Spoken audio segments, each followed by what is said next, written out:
Hi, I'm Al Durante. I'm the SDC chair from CD1. I'm a retired teacher, so I'm also precinct chair over in Gregg County. Listening to people talk, they're really focusing on what the real message is, that the Republicans have a really horrible agenda, and we have a really good message, and we need to be proud of that instead of keeping it a big secret. We need to move forward. It's time to move forward. And there's a lot of people in this state that are trying to move us backward. So we need to stand for all the rights that are being taken away from us, and Progress Texas stands for that. It's Wednesday, March 12th, 2025, and this is the Progress Texas Daily Dispatch, rapid response on the breaking news stories Texas progressives need to know. I'm Chris Mosier. An interesting day at the Capitol yesterday as the Texas House Committee on Public Education discussed HB 3, the GOP House proposal to establish a private school voucher program in Texas. And the frequently heated discussion was largely centered around who is actually likely to benefit from such a reallocation of Texas tax dollars. And I mean outside of the owners of these private businesses who would be on the receiving end of a bunch of public money, of course. Blaise Gainey and Nina Banks at KUT write that longtime voucher opponent and Austin House Rep James Tallarico continued to counter the Republican narrative that lower-income Texas families would suddenly have some broad range of educational choices for their kids, pointing to existing precedent in other states with these programs, including Arkansas and Florida, where the main benefactors are, quote, not only wealthier families, but it's also disproportionately helping families who are already sending their kids to private schools, unquote. Jaden Edison at the Texas Tribune says the House voucher plan sets aside $1 billion Texas taxpayer dollars, and most participating students would receive just under $11,000 every year. Hundreds of Texans signed up to testify yesterday, during which topics ranged from the segregationist origins of the voucher concept and the era after Brown versus Board of Education, advocacy to spend all of this money on public schools instead of abandoning them, and testimony from educators themselves, including a Corpus Christi teacher who implored Texas lawmakers not to steal from the local public school where she works and her kids attend. Republicans tried to debunk research that shows no indication that voucher programs improve test scores for lower-income students, and tried to ignore the fact that a given student who might be accepted to this voucher program would still face the challenge of finding a private school which would accept that student with no requirement at all that they do so.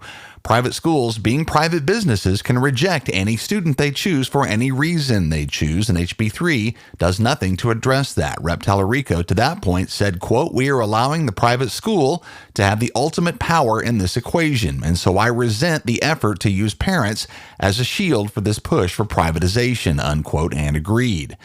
Matt Roy at News 4 San Antonio gets to the heart of why private school vouchers remain a deeply unpopular concept among Texas voters, even in deep red rural Texas, where expectations to toe the Republican line run very high. The famed Friday night lights are in the crosshairs here.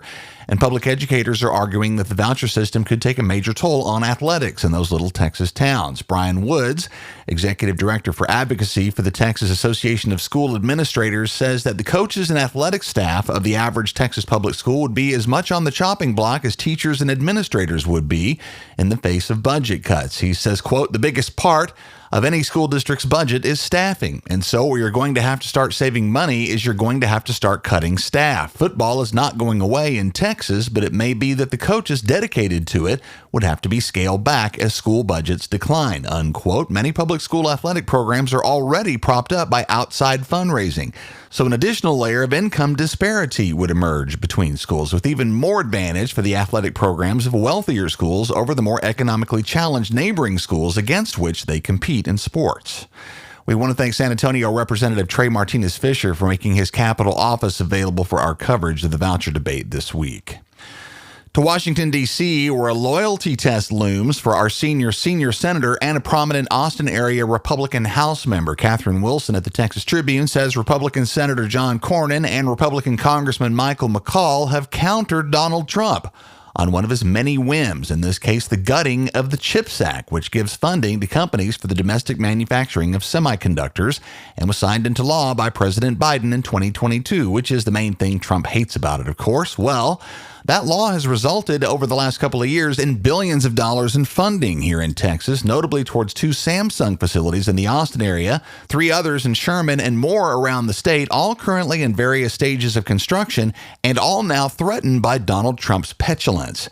Take, for example, the Gulf of America charade, in which Republicans are expected to go along with a patently childish Trump idea in order to prove their loyalty to the dear leader. Well, the stakes here are much, much higher for Texas, with Cornyn and McCall so far the only ones daring to counter Donald Trump.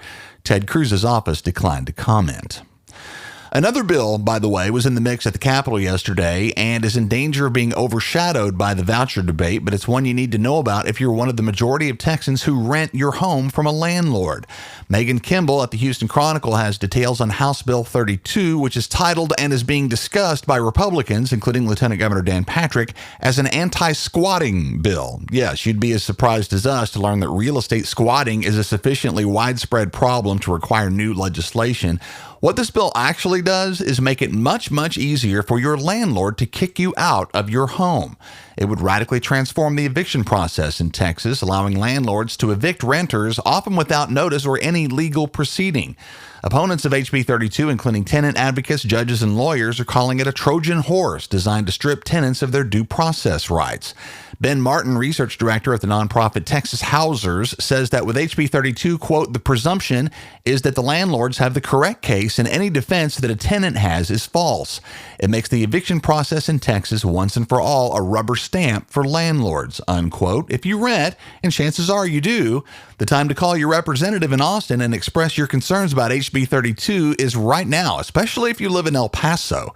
For most of you, your representative is Democratic House member Joe Moody, who for some reason has sponsored this bill. We're reaching out to Rep. Moody for comment. Latest on the Texas measles situation. Erica Edwards at NBC News says a third state is now affected as 2 probable cases linked to the West Texas outbreak are being reported by health officials in Oklahoma. The Texas case count is now up to 223, and New Mexico's Lee County, which shares a border with Texas's Gaines County, where all this started, is now reporting 30 measles cases. March is Women's History Month, and as Progress Texas Advocacy Associate Tatum Owens points out, while we honor the many women who have broken ground in Texas, we also lament the fact that we remain the worst state for them for a variety of reasons. Tatum's compiled a great list of Women's History Month events happening across the state where you can get directly involved. See that list at ProgressTexas.org. Our mission at Progress Texas is to counter the conservative disinformation machine, but they far outmatch us in funding. Oil and tech billionaires and religious right-wing activist groups spend a lot of money keeping their audiences in the dark. If you've come to appreciate the light we shine on important political news in Texas on a daily, ongoing basis, please know that our regular, everyday listeners form a key component of our funding. If that's you, we could use your support as a monthly contributor, and no amount is too small. Go to ProgressTexas.org/donate. Thanks so much to Monica O'Neill, Paul Swan, and Leon Bice, all of whom have joined the team lately. We appreciate all of you very much. San Antonio friends, Progress Texas is Alamo City bound for the first time in a while for a live podcast taping and fundraising party on Tuesday, May the 6th. We look forward to a long overdue and fun get-together in San Antonio. Mark that date, Tuesday, May the 6th, and keep it here for more details. Hit ProgressTexas.org for our web store where you'll find the merch to match your progressive values. Y'all means all Revolution and our most popular Humans Against Ted Cruz t-shirts, all union printed right here in Texas, of course, all at ProgressTexas.org. That's the Progress Texas Daily Dispatch for this Wednesday, March 12, 2025. Links to all these original stories can be found in our show notes. Progress Texas is a nonprofit rapid response media organization promoting progressive messages and actions. While campaigns come and go, we're the permanent home for progressive media and action in the Lone Star State. I'm Chris Mosier. Thanks for listening. Have a great day. We'll see you again tomorrow morning.